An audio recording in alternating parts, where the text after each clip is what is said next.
តាមដានចាព័ត៌មានពីលោកសៅហ៊ឿនវិញអំពីចាគឺជំវិញការផលិតត្រីចក្រយានយន្តឬកង់3អគ្គិសនីរបស់កូនខ្មែរដំបងគេបងអស់នៅខេត្តបន្ទាយមានជ័យ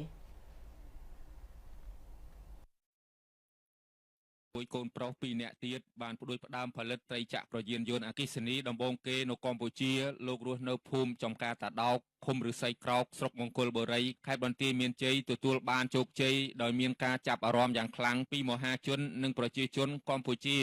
ដោយសារខ្ញុំបាទចង់តម្លើងកង់3អគ្គិសនីនេះដោយសារ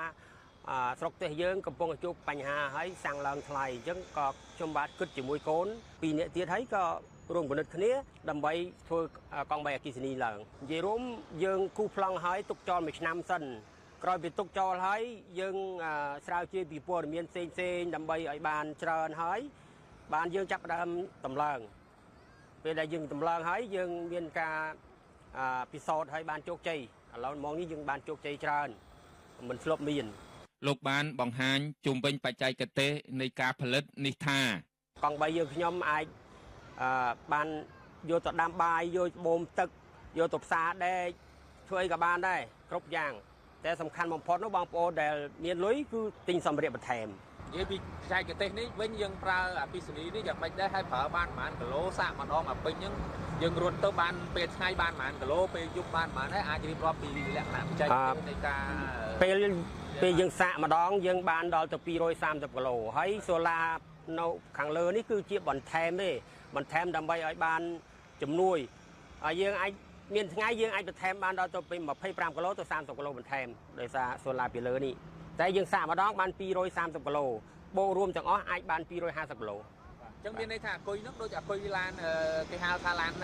អគ្គិសនីបាទដូចគ្នាដែរអគុយនេះមានអាយុកាលវាពី20ឆ្នាំទៅដល់30ឆ្នាំបើយើងប្រើថែបាទ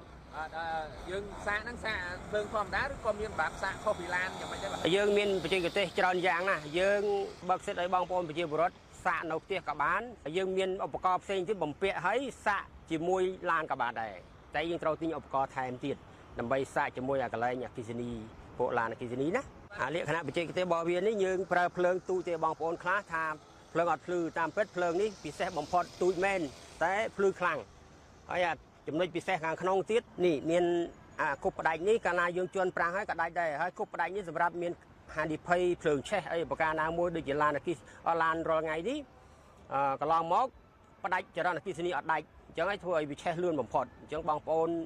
បើសិនជាមានគប់ផ្ដាច់នេះមួយនេះយើងបែបបុរាណក៏ថាបានដែរតែតម្លៃធូរថ្លៃហើយពិសេសបំផុត